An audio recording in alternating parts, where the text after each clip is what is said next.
मुंबई का सबसे खतरनाक डॉन, जिसका नाम सुनने के बाद लोग कांप जाते थे, जिसके एक इशारे पर गोलियां चलती थी, उसको पकड़ना तो दूर, उसके करीब पहुंचना भी नामुमकिन माना जाता था।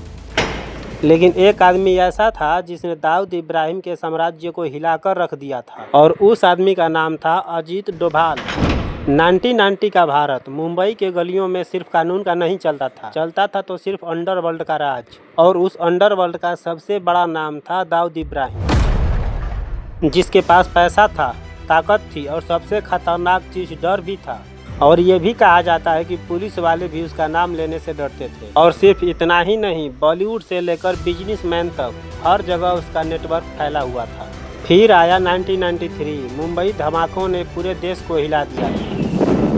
सैकड़ों लोग मारे गए थे, हजारों लोग घायल भी हुए थे, और भारत की नजरें सिर्फ एक इंसान को खोज रही थी, दाऊद इब्राहिम। लेकिन दाऊद इब्राहिम उस वक्त भारत छोड़ चुका था, और अब वो दुबई और पाकिस्तान के सुरक्षित ठिकानों में छिपा हुआ था। सबको लग रहा था कि अब उसे पकड़ना नामुमकिन है, लेकिन भारत चुप नहीं बैठा था।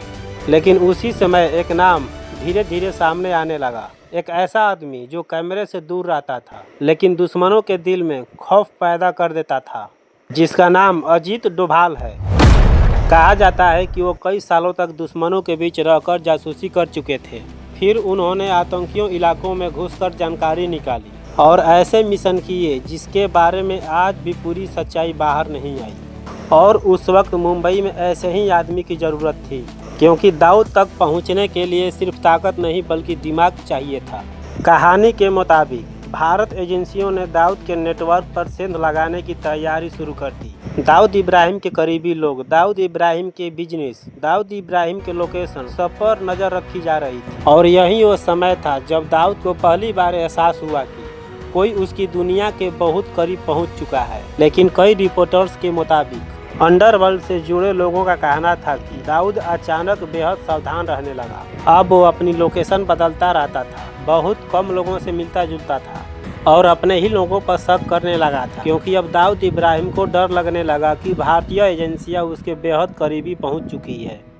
और ये भी कहा जाता है कि एक समय ऐसा आया था जब दाऊद इब्राहिम को अपनी सुरक्षा कई गुनी बढ़ानी पड़ी थी। उसके घर के बाहर भारी सिक्योरिटी, हर कॉल पर नज़र, हर नए आदमी की जांच हो रही थी। वहीं डॉन जो पूरे मुंबई को कभी डराता था, अब खुद डर डर के जी रहा था दाऊद इब्राहिम, क्योंकि डोभाल की पहचान सिर्फ एक अफसर की नहीं थी, बल्कि एक ऐसे इंसान की थी जो दुश्मन के दिमाग में घुसकर खेल बदल देता था। दाऊद को शायद पहली बार एहसास हुआ होगा कि पैसा, हथियार और गैंग हर चीज़ हमेशा नहीं बचा सकते। कुछ दुश्मन ऐसे होते हैं जो गोली से नहीं, दिमाग से हमला करते हैं। तो दोस्तों, ये वीडियो आपको कैसी लगी कमेंट में ज़रूर बताइए। मिलते हैं कल के नेक्स्ट वीडियो में। आज के लिए बस इतना ही।